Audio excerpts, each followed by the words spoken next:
안녕하세요. reptilian 일루미나티의 제7강 진행하겠습니다. 현재 많은 분들이 외계 종족, 파충류 외계 종족인 reptilian들이 일루미나티 같은 그런 조직을 내세워서 인류를 사실상의 지배를 하고 있다. 그래서 정치, 경제, 사회, 문화 모든 분야에 걸쳐서 탑 랭킹의 그 권력을 장악하고 있다고 하는 거죠. 인류가 이것을 모르고 있다라고 하는 거, 대다수 인류가 모르는 채 노예화되어 있다라고 그렇게 하는 겁니다. 그런 어떤 세계를 해석하는 하나의 이것도 이데올로기라고 볼 수가 있습니다. 솔직히 냉정하게 생각해 보면은 기독교나 불교나 각종 종교 철학 어떤 그런 것도 세상을 보는 하나의 관들이기 때문에 이것도 하나의 reptilian 일루미나티 이론도 하나의 세계를 해석하는 아주 유력한 제가 볼 때는 무조건 무시할 수만은 없는 그런 어떤 관으로 제가 생각이 되는데요. 여기는 또 어떤 심오한 어떤 것들이 심어져 있기 때문에 그렇습니다. 제가 조아TV 채널에서 주로 하는 일이 각종 종교 관을 분석을 해서 뿌리를 추적하는 작업을 주로 제가 해왔는데, 역시 reptilian 일루미나티 이론도 그런 관점에서 제가 왜 이런 생각을 하게 되고, 이게 어떤 측면들, 우리 세계를 해석하는 인간의 심리적 사고의 원형이라는 게 있는데, 거기서 어떻게 그런 것들이 적용이 되면서 이런 사고들이 구성이 됐는가에 대한 그런 거를 제가 추적해 보는 걸 하는 겁니다, 지금. 자, 그럼 오늘 또 그럼 진행을 해볼까요? 지난 시간에 벨 말둑이라는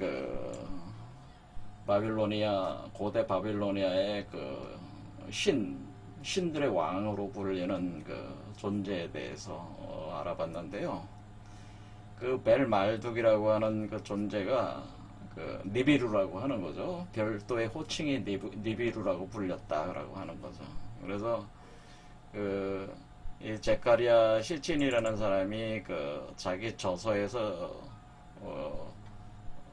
주장을 하는 것은 이 바빌로니아의 창조 신화를 연구를 통해서 이 태양계 행성에 대한 비밀을 자기는 풀었다라고 하면서, 니비루라는 행성이 있어서 그것이 12번째 행성이 있어서 3600년 정도의 공전 주기를 가지고 태양을 돌고 있다고 하는 거죠. 자, 이것은 아직까지 과학적으로 이렇게 과학계에서는 발견하지 못한 행성입니다. 그러니까 사실은 과학적 어떤 증명이 되는 거는 아닙니다. 그러나 이 니비루 이론을 더욱 극적으로 이것을 또 끌고 가서 인류 종말론과 이렇게 연결을 해서 확산시키는 사람들이 많이 있다라고 하는데요. 그것은 사실 우리 고대 신화나 종교들을 연구해 보면은 어떤 소행성 충돌에 의해서 인류 종말, 멸종에 대한 암시들이 많이 있습니다.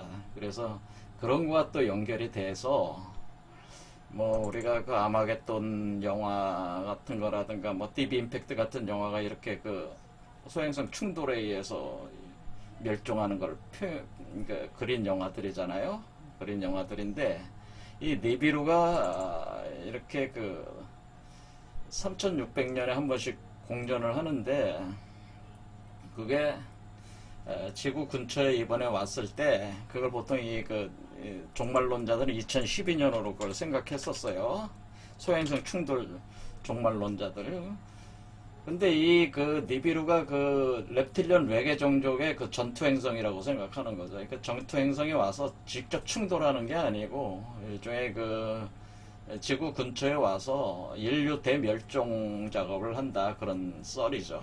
그러니까 그 방식 자체가 다양하게 뭐 주장될 수 있습니다. 그래서 대표적으로 주장된 게 보통 마야 문명권에서 얘기된 게 바로 자기극 이동이는 자기극이 이동이 되면서 그 한마디로 우리가 지금 컴퓨터 네트워크 시스템에 의해서 지금 사회가 지금 운영되고 있는데 이것이 전부 다 교란이 된다고 하는 거죠. 그리고 인간의 그 뇌 자체도 초기화가 돼 버리기 때문에 원시 사회로 다시 회귀를 하게 된다.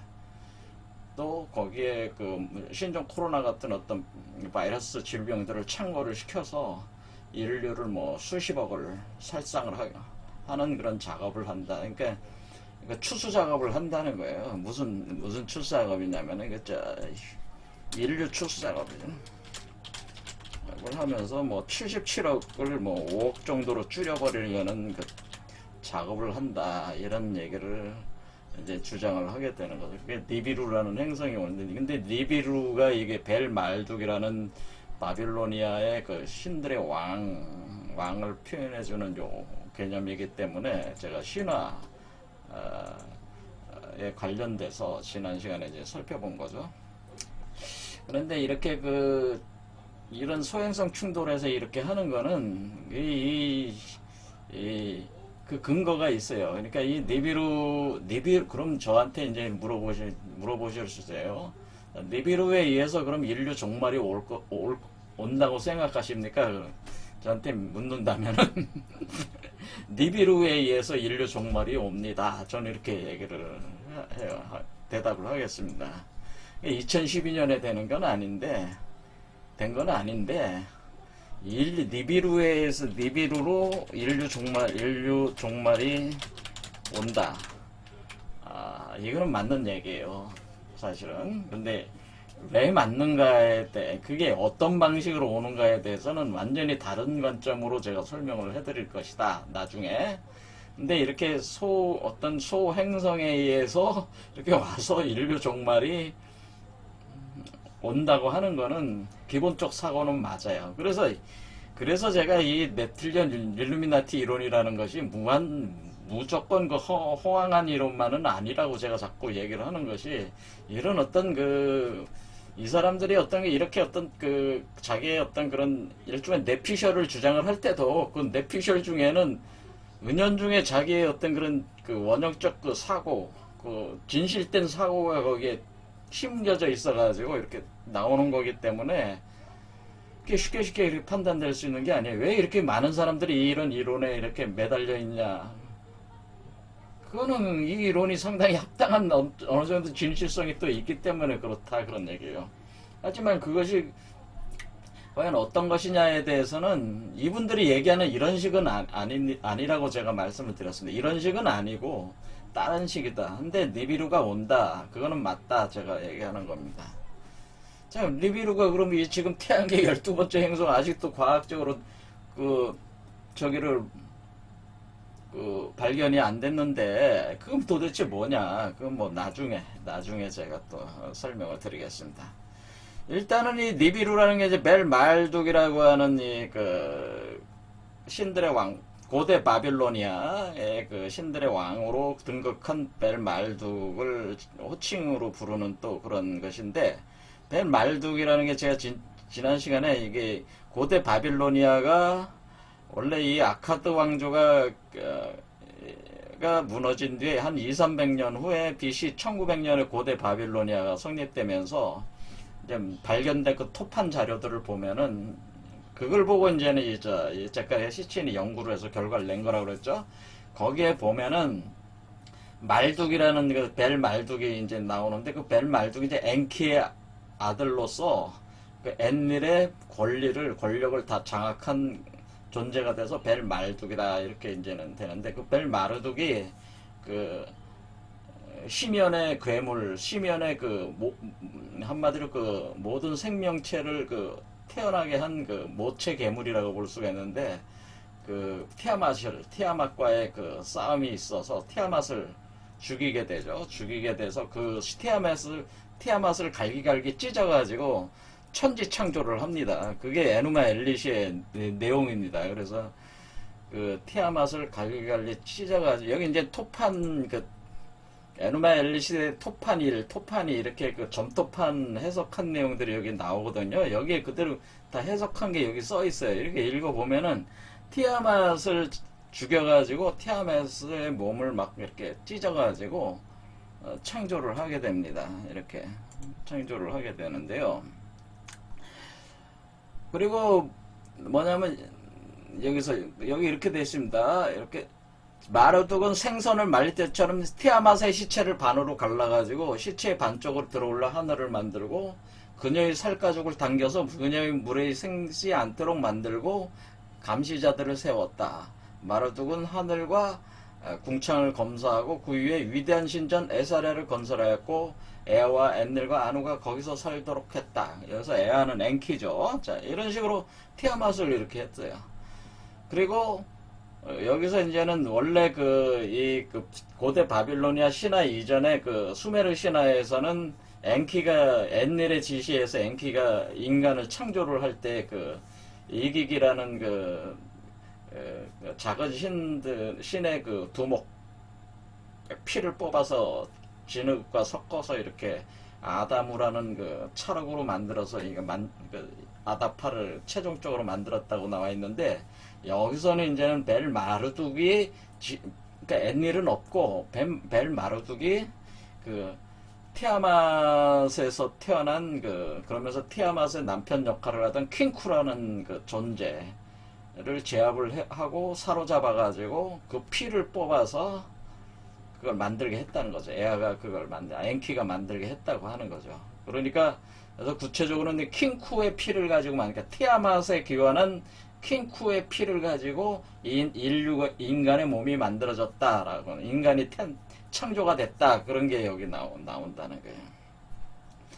자 이렇게 됐다고 하는 거죠. 그러면서 벨 마르둑이라고 하는 이 존재가 제가 엔키는 이렇게 양 어깨에서 그 물이 이렇게 쏟아 나오면서 물고기가 올라가는 그런 게 엔키의 상징이었는데 그러면서 엔키가 물의 신이었죠. 그런데 마르둑은 엔키의 자식이니까 물의 신입니다. 여전히 물의 신이면서 바람의 신이고 그리고 번개도 가지고 있었으니까 불의 신이기도 하죠. 번개를 쳤습니다. 그래서 그런데 이게 벨 마르둑이 이렇게 보면은 이게 벨 마르둑인데요. 여기는 요게 벨 마르둑인데 벨 마르둑 이렇게 날개가 달려 있잖아요. 그리고 여기 번개 창을 가지고 있는데 양손에. 그래서 이게 지금 티아맛하고 싸우는 모양을 그리는데 이 벨 마르둑의 이 그림을 보면은 항상 여기 용 한 마리가 쫓아다녀. 항상 용을 타고 다녀요. 용을. 근데 머리에 뿔이 2개 달린 용이. 그래서 이 바빌로니아 신전 같은 데 보면은 이시타르의 문이라고 이제는 신바빌로니아의 아주 거대한 문이 있는데 그 문 양쪽에 이 용에 대한 그림이 있어요. 이렇게 뿔이 달린 용으로 되어 있어요. 근데 이 뿔이 달린 용을 타고 다니는데 날개가 있으니까 한마디로 날아다니는 거죠. 이 용을 타고 날아다녔다는 거예요. 그러니까 우리가 지금 reptilian이라는 개념이 이제는 어느 정도 여기서 이제 감이 잡히는 거죠. 아, reptilian. 그러니까 이게 드라코니스가 용족이잖아요. 용족. 드라코니스. reptilian은 뱀족이란 말이에요. 그러니까 보통 이 드라코니스 reptilian 이론이라고 하는 것은 드라코니스로부터 reptilian이 나왔다. 그래서 드라코니스가 또 상위 계층의 종족으로 보는 거죠. reptilian 이론에서는. 여기도 똑같죠. 이제 용족이, 그러니까 용으로 지금 말둑이, 그러니까 말둑이라는 말둑의 상징이 용이 되는 거죠. 용을 타고 다녔으니. 그래서 바람의 신이니까 날개가 있어가지고 바람이 뭐야? 하늘로 날아다니는 거니까 하늘로 이렇게 바람이 휘몰아쳐 나가는 거니까 그러니까 날개가 있어가지고 용을 타고 바람을 타고 날아다니는 건데 용을 타고 바람과 함께 이렇게 날아다니는 거니까 이렇게 한마디로 용한테 이게 날개 달린 개념이다 이렇게 생각하시면 돼요. 이렇게 날개가 이렇게 달려 있는 거죠. 여기서는 지금 용이 있죠. 이렇게 근데 용 이름이 뭐냐면은 무슈슈 시러스라 그러면 무슈슈 시러스라는 용이에요. 바빌론 드라곤이라고, 바빌론 드라곤 오브 카오스라서 혼돈의 용, 바빌론의 혼돈의 용이라고, 이렇게 용 이게요, 이렇게. 그래서 여기 한번 읽어보겠습니다. 자료는 무슈슈 시러스라고 하는 것은 뭐냐면은 용이다라고 하는 거죠. 용이요. 그런 용인데 무슈슈라고 이렇게 하는 거니까 아카디안 명사라고 이렇게 표현했는데요. 여기서 붉은 뱀 이렇게 표현했다. 붉은 뱀. 무슈슈 시러스는 붉은 뱀이다라고 표현했나. 또는 사나운 뱀으로 번역된다. 사나운 뱀으로도 번역이 된다. 무슈슈라고 하기도 하고 그냥 시러스라고도 하고, 저는 양쪽이 그냥 다 합해서 무슈슈 시러스 그냥 이렇게 그냥 통합해서 얘기해 버리겠습니다. 이렇게 용을 타니까 이 말뚝의 상징은 용이다라고 하네. 용뱀이다라고 하네. 용뱀.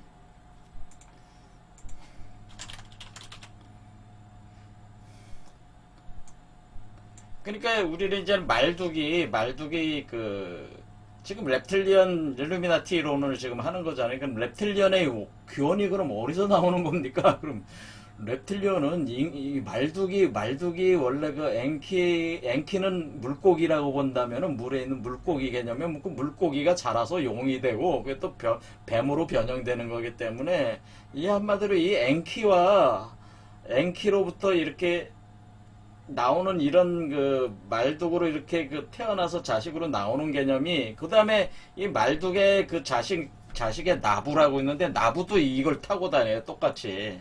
그러니까 이게 용뱀족들이라고 하는 것이 요런 곳에서 이제 표현이 된다고 하는 거죠. 그러니까 고대 바벨로니아 에누마 엘리시의 이렇게 이 내용을 보면은 이게 reptilian 종족이, reptilian들이 인류를 창조했다 이렇게 본다는 거죠. 이런 개념이 되는 겁니다. 그러니까 그 근거가 여기에 있다고 하는 거죠. 이렇게 있다고 하는 거죠. 자, 이런 거는 이제 지속적으로 제가 계속 파헤쳐 나가는 거니까 계속 따라오시면 돼요. 자, 그래서 여기서 우리가 또 뭐가 있냐면은, 우리가 바벨탑이라는 것이, 바벨탑이 뭐냐에 대한 암시가 나와요. 사실은 여기서 뭐라고 되어 있냐면은, 마루둑, 신들의 왕 마루둑은 하늘에 있는 에시아라라는 신전이 있어요. 하늘에 신전이 있는데, 신들의 신전을 에시아라라고 하는데, 그 신들의 신전 에시아라를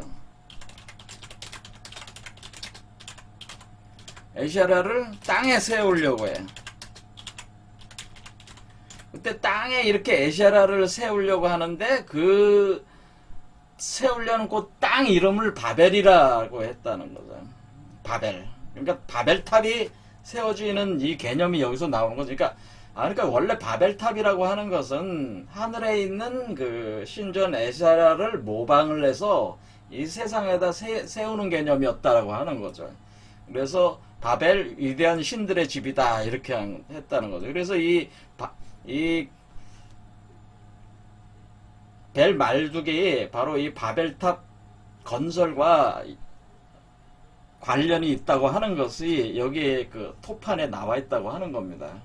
그러면은 우리는 성경에는 바벨탑을 세운 존재가 니무롯으로 알려졌죠. 니무롯. 그러면 니무롯과 말뚝은 어떤 관계냐가 이제는 흥미를 끄는 거죠. 그러면 니무롯은 그럼 성경에는 노아의 아들 중에 셋 중에 함이 있었고, 함의 아들 중에 구스가 있었고, 구스의 아들 중에 니무롯이 있어서 니무롯이 엄청난 용자로, 사냥꾼으로 인정을 받았는데, 하나님의 야훼에서 받았는데, 이 니무롯이 수많은 도시들을 그러니까 땅을 정복해 나가면서 도시를 건설한 정복자였다고 하는 거죠. 이 정복자였다. 근데 이 정복자가 바벨에다가 바벨탑을 건설을 했다는 거 아닙니까? 니무롯이. 그러니까 이 니무롯과 벨 마르둑은 어떤 연관성이 있겠냐라는 걸 한번 생각해 봐야 된다는 거죠. 니무롯이 바벨탑을 건설했다고 하는 것이고, 성경 바이블의 그 자료는. 그런데 여기 에누마 엘리시에는 뭐라고 돼 있어요? 에누마 엘리시는 벨 마르둑이 하늘에 있는 그 신전과 똑같은 그 신전을 땅에다가 건설하는데 그 지역이 바로 바벨이었다. 그걸 바벨로 불렀다라고 하는 거죠. 하늘 신전을 땅에 세울 때 그것을 이제 바벨이라고 불렀다는, 바벨, 그 지역을. 그러니까 그게 바빌로니아의 그게 시작이라는 거죠. 그 바빌로니아라는 그 도시 국가가, 그러니까 바빌로니아라는 그 도시 국가 자체가 어떻게 된다는 게, 벨 마르둑이 하늘에 있는 신전을 그대로 모사를 해서 그 세운 그 땅을 바벨이라고 하니까, 우리가 바벨이라는 그 국가의 어떤 그 바빌론, 바로 이 바빌론이라는 도시가 거기 세워지는 개념 아니겠습니까? 그 탑을 중심으로 해서 그 신전을 중심으로 바빌론이라는 그 도시 국가가 만들어질 거 아니겠어요? 그러면은 그걸 기초로 해서 바빌로니아 제국이 커나가는 거 아니에요? 그러니까 지금 벨 마르둑이 바빌론의 신이잖아요. 바빌로니아의 신이잖아요. 그러니까 자기 바빌로니아의 그 왕들, 귀족들, 그 백성들이 생각할 때 벨 마르둑에 의해서 그 하늘에 있는 신전이 그대로 땅으로 구현이 돼서 하늘에서 이루어졌듯이 땅에서도 이루어지다 하듯이 하늘의 신전을 땅에다가 세워가지고 그걸 그 신전이 이제 이렇게 탑처럼 만들면 그게 바벨탑이 되는 거죠. 그 중심으로 해서 이렇게 도시를 세울 때 그것을 바빌론이라는 도시라는 거고, 그걸 이제 영토를 확장해 나가면 그것이 바빌로니아라는 나라가 되는, 그러니까 이걸 하나의 그 바빌론이라는 나라의 그 성립에 대한 어떤 정통성을 이런 식으로 이제 부여를 하게 되는데, 이럴 때 여기서 그 바벨탑이라고 하는 개념 자체가 바로 하늘에 있는 신전을 그대로 땅에다가 구현을 하기 위해서 원래 바벨탑을 만든 것이다라는 거죠. 이거 굉장히 중요한 얘기입니다.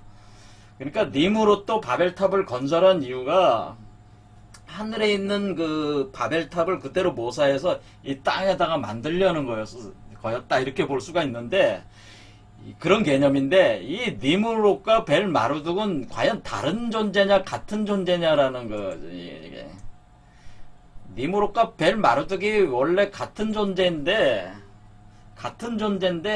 성경에서 기록할 때와 바빌로니아 그 신화에서 기록하는 개념이 다른 관점에서 이렇게 기록을 하다 보니까 이게 각 기록이 이렇게 틀려지는 거예요. 이게 지금 같은 지역에서 지금 일어나고 있는 거죠. 니무롯과 벨 마르둑이 거의 비슷해요, 시기가. 자, 이렇게 돼 있습니다. 어쨌든 간에 이 문제에 대해서는 제가 또 나중에 설명을 드리겠습니다. 그럼 니무롯이 그럼 벨 마르둑이냐?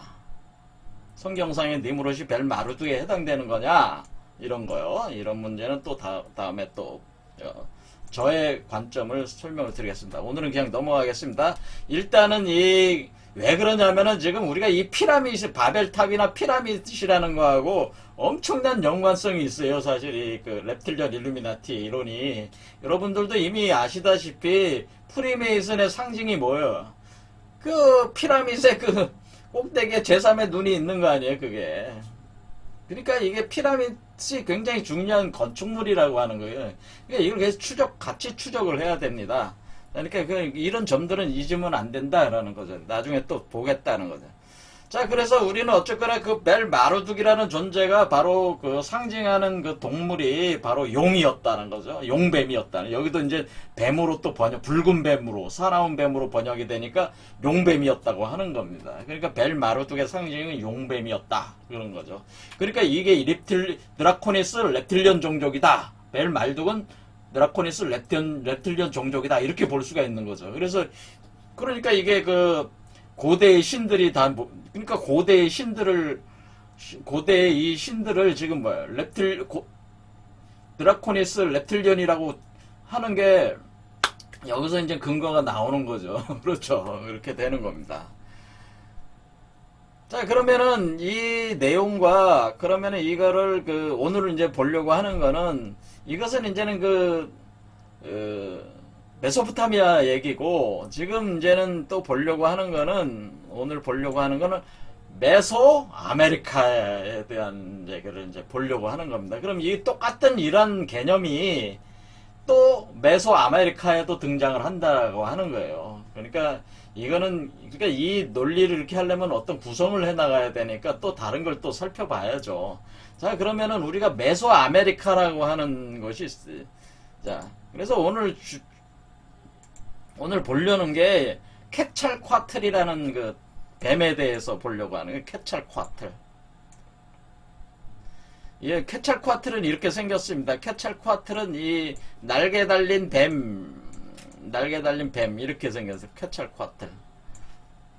이렇게 생겼는데 여러분이 이제 케찰코아틀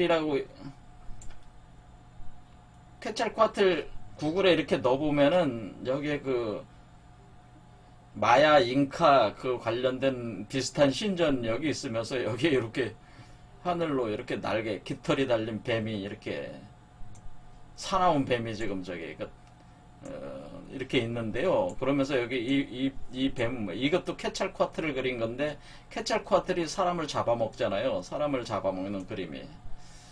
그러니까 이 케찰코아틀이 날개 달린 뱀, 사실 깃털 달린 뱀이란 뜻인데, 깃털 달린 뱀, 날개 깃털 달린 뱀이다, 이런 거예요. 그런데 이것이 아즈텍 마야 문명의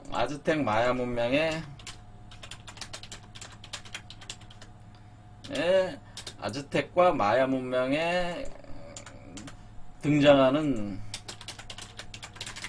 핵심적인 신이에요. 핵심적인 신 이름이 바로 케찰코아틀이라는 신이 있어요.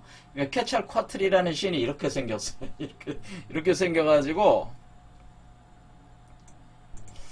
이제는 지금 메소포타미아를 봤잖아요. 근데 이제는 메소아메리카라고 있는데 메소아메리카는 여기 멕시코 있지 않습니까? 여기가 지금 여기가 멕시코잖아요. 멕시코 요렇게 녹색으로 돼 있는 요 지역을 그러니까 여기서 이렇게 되는 거예요. 여기에 이렇게 해가지고 이렇게 해가지고 여기까지 해서 이렇게 여기까지 오는 지역을 요 지역을 그러니까 멕시코 지역을 거의 다 포함을 하는 거죠. 이 지역을 포함하는 요게 메소 아메리카라고 하는 지역이 있습니다. 여기 지역에 보면은 여기에 테오티후아칸이라는 지역이 있는데 거기에 마야 아즈텍 이 모든 것 중 거기에 피라미드이 굉장히 많은데 그 중에 가장 큰 피라미드를 여기에 있다는 거예요. 여기에 있는 지역 멕시코의 테오티후아칸이라는 도시에 있습니다. 우리가 이집트에서는 가자 피라미드 있듯이 메소아메리카 이 지역에서는 테오티후아칸이라는 피라미드가 있다라고 하는데 이게 이제 그런 그림이죠. 테오티후아칸 이렇게 돼 있습니다. 이렇게 요게 이제는 요런 건물들로 돼 있죠. 자, 이렇게 돼. 그래서 이게 이제는 테오티후아칸의 상상도 이렇게 원래 테오티후아칸이라는 도시가 원래 이렇게 제대로 가동되고 있었을 때의 상상도인데 이렇게 돼 있다는 거예요. 자, 이런 식으로 테오티후아칸 이쪽으로 많이 가시잖아요. 그래서 여기 여행 가시잖아요. 그러니까 많이들 이제 아시는데 여기에 핵심적으로 등장하니까 이것도 이제 신화가 굉장히 복잡한데 여기서 이제 가장 중요한 신이 누구냐면은 아까 말씀드린 대로 케찰코아틀이라는 신이 있어요. 케찰코아틀이 있는데 이게 바로 깃털 달린 뱀입니다. 뱀신인데 이 뱀신이 뭐냐면은 자, 테오티후아칸 요 도시에 대해서 이제 여기 자료 제가 저기 한 걸 읽어보겠습니다. 해발 2300여 미터 형성된 멕시코의 고대 도시다라고 하는 거예요. 그런데 이게 아메리카 대륙에서 가장 큰 피라미드 유적지다라고 하는 거죠. 자, 피라미드 유적지. 이게 피라미드, 바벨탑, 피라미드, 바벨탑 이런 계열이 굉장히 중요한 건축물입니다. 나중에 이 피라미드에 대해서 집중적으로 살펴보겠지만은, 일단은 아까 벨마르둑의 바벨탑 개념하고, 요거는 이제 보시면 돼요. 연관해서 여기도 피라미드가 있는데, 인신공양을 했습니다. 여기서는 인신공양이라는 게 뭐냐면은, 사람을 죽여서 바치는 거죠. 신에게 바치는다. 그러니까 우리가 이 문명 자체가 이쪽 아즈텍 마야 문명에 있는 사람들이 주로 뭐로 했냐면 사람들을 죽여서 이게 또 어린아이들을 죽여서 신에게 바치는 인신공양을 많이 했습니다. 인신공양이 아주 빈번하게 일어난 문명이었어요. 근데 왜 인신공양을 한 것이냐? 이유가 있어요, 사실은. 그것도 이제 나중에 설명해 드리겠지만은, 일단은 우리가 여러분들이 reptilian 일루미나티 이론 중에서 아주 여러분들이 공포심을 느끼는 개념이 뭐냐면은 인신공양, 제의가 있다가, 이런 것에 대한 공포심을 가지고 있어요. 사실은 reptilian 일루미나티 이론을 따르는 사람들이 한마디로 파충류 도마뱀족 외계종족들이 인간을 먹는다 이거죠. 잡아먹는다 이거죠. 음식으로 섭취한다. 피와 살을 음식으로 섭취하는 인신공양, 인신제의 행사들을 한다 이거죠. 그러니까 reptilian들이 인간을 음식으로, 그러니까 우리가 지금 소고기, 돼지고기 먹듯이 외계인들이 인간을 식량으로 삼는다 그런 얘기죠. 그래서 고대의 신들이 인간을 식량으로 삼았다 그런 얘기죠. 이거 그 근거가 나중에 이제는 reptilian 일루미나티 이론에서 이제 또 나오는 게 바포메트가 있는데, 바포메트 인신공양 제의 행사가 있는데, 그거 말고 여기 테오티후아칸에 나오는 이 깃털 달린 뱀, 이 뱀이 바로 이 뱀과 또 이 아즈텍 마야 문명의 이 신들이 바로 인신공양, 사람들이나 일반 사람들이나 또는 특히 퀘찰코아틀 같은 어린아이를 많이 한마디로 인신공양으로 바쳤다고 하는 거예요. 그러니까 이게 퀘찰코아틀 신전을 이렇게 피라미드를 만들어 나갈 때 한 층 한 층 쌓을 때마다 인신공양을 했다. 어린아이들을 죽여서 인신공양을 했다 그 얘기예요. 그래서 인신공양, 그러니까 인류의 피와 살을 뜯어먹는 인신공양 행위, 이거에 대한 공포심을 많이 가지고 있다 그런 얘기. 그러니까 우리가 지금 77억에서 5억으로 줄이는 이유가 인신공양의 문제일 수 있다니. 인신공양. 도대체 왜 그런 일이 발생하는 거냐?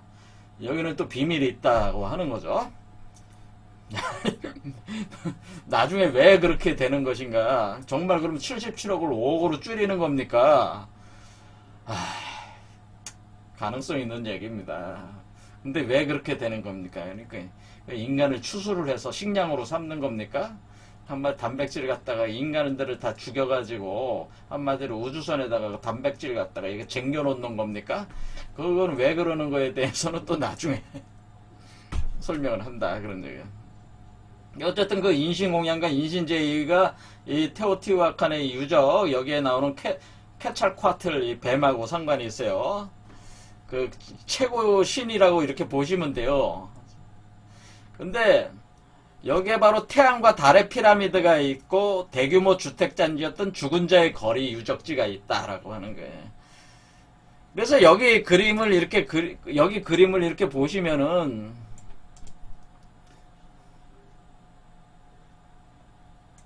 여기 이렇게 보면 여기가 퀘찰코아틀 신전이 여기 있고요. 여기가 이렇게 쭉 죽은 자의 거리가 있다. 여기가 이게 죽은 자의 거리의 대로예요. 대로. 보이시는지 모르겠지만. 그 다음에 여기가 달 피라미드가 있고 여기 태양 피라미드가 있고 퀘찰코아틀 신전이 있어요. 자, 그럼 우리가 달의 피라미드도 있고 태양의 피라미드도 있고 퀘찰코아틀 신전, 이거 상당히 정밀하게 잘 되어 있습니다. 이 퀘찰코아틀 신전이 되니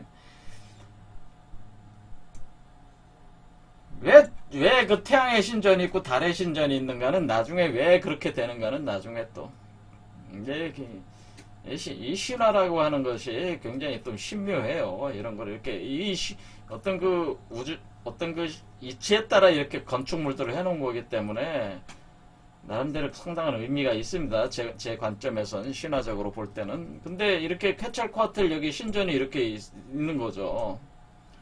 퀘찰코아틀이 최고의 신이다, 이렇게 일단 생각해 주시면 돼요. 그러면 이 퀘찰코아틀이 최고의 신인데, 이 최고의 신이,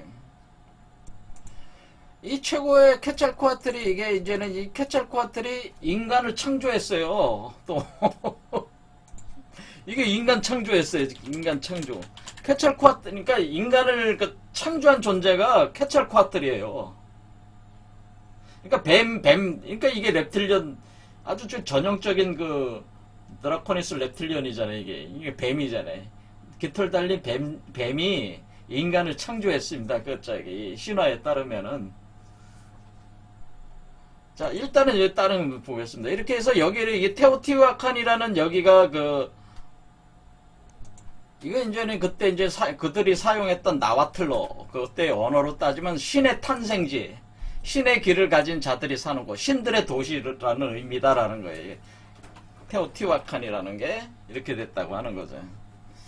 자, 그런데 여기에 이제 이게 이제 가장 큰 그 피라미드가 있고, 이거를 모델로 해서 그 뒤에 생성되는 그 많은 아즈텍 마야 문명이라고 하는 것이 이때 이게 돌로 지어진 피라미드니까, 그 이전에 흙으로 지어진 거 말고 이렇게 돌로 만들어진 거에 기초해서 모델로 삼아서 그 각 지역의 그 아즈텍 마야 문명들이 이걸 모델로 해서 이렇게 많이 만들어진다, 그 얘기죠. 그래서 퀘찰코아틀이 핵심적인 신이 되는데, 자, 퀘찰코아틀에 대해서 한번 읽어보겠습니다. 퀘찰코아틀, 아즈텍 깃털 달린 뱀, 이렇게 됐다. 퀘찰코아틀은 아즈텍 신화에 나오는 가장 유명한 존재다라고 이렇게 된, 깃털 달린 뱀이다라고 하는, 나와틀러로 나올 게 깃털 달린 뱀이다라고 하는 거죠. 이렇게 되어 있습니다. 쭉 다 그런데 또 퀘찰코아틀은 바람의 신이기도 했어요. 똑같아요. 마르독 신하고 똑같아요. 바람의 신, 또 번개의 신이기도 했는데, 바람의 신이면서 번개의 신, 또 물의 신이었어요. 그러니까 퀘찰코아틀도 말둑과 똑같이, 퀘찰코아틀은 지식의 신이었어. 그러니까 지금 말둑의 엔키의 자식인데, 엔키가 바로 지혜의 신이었잖아요. 지식의 신이었잖아요. 퀘찰코아틀 자신이 지식의 신이고, 물의 신, 바람의 신, 이렇게 불리는 핵심적인 그 상징물로 보면. 그래서 이렇게 지식의 신이고 물의 신이고 바람의 신이라서 퀘찰코아틀이 인류를 창조하고 인류를 가르쳐요. 자신의 지식으로 가르쳐요. 이렇게 됩니다. 마치 그 엔키가 그 아다파 인간을 창조해서 인간을 가르쳤듯이 이렇게 가르친다 이거예요. 예. 자, 그러면은 그 퀘찰코아틀이 어떻게 인간을 창조했는가에 대한 그거를 이제 보겠습니다. 퀘찰코아틀이 인간을 창조를 할 때 어떻게 창조했냐면은, 이 그 아즈텍 그 창조신화에서 그 5번째 태양이 이렇게 떠오르는 동안에, 지금 우리가 살고 있는 이 시대를 5번째 태양이 떠오르는 시간대다라고 이렇게 보고 있는데, 이 동안에 그 퀘찰코아틀이 지하세계로 내려가는데, 지하세계 믹틀란이라는 지하세계로, 저승의 세계로 들어가요. 저승의 세계로 들어가서 거기에 그 이전 시대의 인간들의 뼈가 거기 있는데 그 뼈들을 회수를 해가지고 그 뼈에다가 자신의 피를 섞어서 만드는. 그러니까 인간을 어떻게 하면 인간 창조를 어떻게 했냐면은 저승의 인류의 그러니까 이전 시대에서 인류가 종말했잖아요. 그 그러니까 이전 시대의 종말한 인류의 뼈를 회수해서 그 자신의 자신의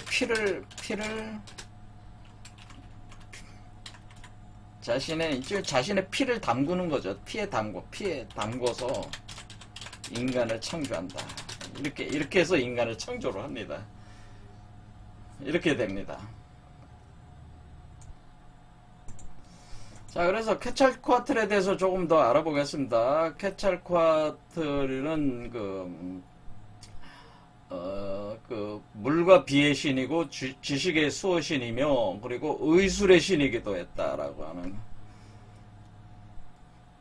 그렇게 되어 있습니다. 그 다음에 인간의 탄생에 관여한 아주 중요한 위치에 있었다. 그러니까 자신이 그 지하세계로 내려가서 뼈를 회수를 해서 자신의 피에 담궈서 이제 창조를 한 거죠. 그래서 여기 이제 되는 게 케찰코아틀은 아즈텍 신화의 아즈텍 신화에서의 저승인 믹틀란으로 내려가서 명계이신 믹틀란 테르쿨리에게 이전 세계에서 죽은 인간들의 뼈를 달라고 요청을 했다라고 하는 거예요. 그래서 이 인간들의 뼈를 가지고 창조를 했다. 여기 이제 내용들이 나와 있어요. 그리고 인간들을 가르쳤다 이렇게 되네. 그래서 그 뒤로도 계속해서 인간에게 도움을 줘서 옥수수 씨앗을 발견해서 퍼뜨린 것, 인간들한테 줘서 퍼뜨렸고 용설란을 찾아서 인간들에게 나눠주고 또 인간들에게 배회를 짜는 방법과 시간을 알아내는 방법, 역법과 예술, 뭐 불을 일으키는 법, 술을 담그는 온갖 그 지식들을 다 가르쳐주는. 그러니까 이게 마치 엔키가 인류에게 아다파에게 지식을 전수하듯이 전수를 해주는 거예요. 그 다음에 이 케찰코아틀이 그 금성의 신이 되니까 새벽별, 여기서 금성의 신. 그러니까 그 금성이 보통 밤에 뜨고 초저녁에 뜨고 새벽에 뜨잖아요. 그러니까 밤에 뜨는 금성은 그거는 케찰코아틀이 아니고 새벽에 뜨는 금성. 그래서 케찰코아틀로 이제 표현을 합니다. 그리고 케찰코아틀에게 그 엄청난 그 아즈텍 마야 이쪽 사람들이 그 인신공양을 했다. 그거는 뭐 아까 말씀드린 거죠. 그래서 실제로 그게 다 발견이 됐기 때문에 이건 너무나 명백한 사실이라고 하는 거예요. 여기 내용을 읽어보면은 태양 피라미드에서는 케찰코아틀에게 바쳐진 어린이의 유골이 발견됐다. 이런 식으로 돼요. 어린이. 이런 식으로 그 케찰코아틀 에헤카틀 신전이 있었는데 거기에는 그 32개 목뼈, 이 전부가 어린아이와 아기의 것이었다. 그러니까 이 케찰코아틀에게는 그 어린아이와 아기의 그를 그 인신공양으로 바쳤다고 하는 거예요. 이런 식으로 돼 있다고 하는. 그래서 이런 식으로 이제 쭉 이렇게 돼 있습니다. 그래서 자, 그러면 이제는 정리를 하겠습니다. 그래서 우리가 지금 그 메소포타미아의 그 바빌로니아 그 고대 바빌로니아 신화에서 우리가 벨말둑의 지시에 의해서 그 퀸쿠의 피를 뽑아가지고 그 에아가 인간을 창조하게 되고 그 지식의 신인 엔키가 가르쳤잖아요. 그렇게 하듯이 그 벨말둑의 지시에서 된 걸로 이렇게 돼 있잖아요. 엔키의 자식인 벨말둑이. 그런데 그 벨말둑이 용뱀으로 상징되는 존재이고 또 여기 케찰코아틀도 메소아메리카의 케찰코아틀도 인간을 창조를 했는데 그것이 그 저승세계에서 인간의 뼈를 가져와서 창조를 했다는 거 아니에요. 자기 피를 가지고. 그런데 요새 이제는 저기 한 거는 이것도 지식의 신이고 물의 신이고 바람의 신이고 똑같대잖아요. 그렇죠. 그리고 이 케찰코아틀은 이 아즈텍 마야 문명은 인신공양이 있었다고 하는 거죠. 그러니까 이 reptilian 그 일루미나티에 있어서 reptilian 종족이라고 하는 이 뱀족들은 사실은 사람의 피를 요구한다고 하는 거죠. 사람의 피를, 인신공양을 요구하는 존재들이다. 그런 얘기입니다. 이 부분에 대해서는 이 케찰코아틀에서 아주 명확하게 나타나고 있습니다. 그래서 사실은 이쪽 수메르시나 이쪽에서 인간이 왜 노동을 대체하기 위해서 이렇게 창조를 했다고 했을 때에 그 노동의 개념이 왜 노동을 대체한다는 개념에 대해서 명확하게 그게 이제 황금을 채취하기 위해서 한다고 보통 표현되어 있지만 그게 도대체 무슨 얘기인지에 대해서는 그냥 통상적으로 그냥 황금을 캐는 그런 식으로 생각하지만 그게 아닙니다. 그것은 인신공양과 사실 그 노동은 사실 인신공양과 사실은 관련이 돼 있습니다. 그래서 그런 부분들은 또 다음 시간에 계속 추적을 하면서 파악을 해보도록 하겠습니다. 어쨌든 간에 지금 그 두 가지, 지금 두 군데만 봤잖아요. 두 군데만 봤지만은, 이 reptilian들이 인간을 창조한 건 사실이에요. 인류를 창조한 거는 사실이잖아요. 여기 내용 보면은. 그렇죠. 인류를 창조한 건 사실이에요. 그러면은, 다음에는 우리 동양권에서도, 그러면 reptilian이 인류를 창조했습니까? 우리 동양권에도 그 신화가 있습니까? 우리 동양권에도 reptilian들이 인류를 창조했다고 하는 게 나와 있습니다. 그러니까 다음 시간에 또 그 문제를 또 다뤄보겠습니다. 계속 이렇게, 그러니까 이게 보편적인 어떤 사고 체계에서 이게 밝혀져야지 그나마 인정할 수 있는 부분이 되는 거니까 계속 해보겠습니다. 오늘 여기까지 하겠습니다. 감사합니다.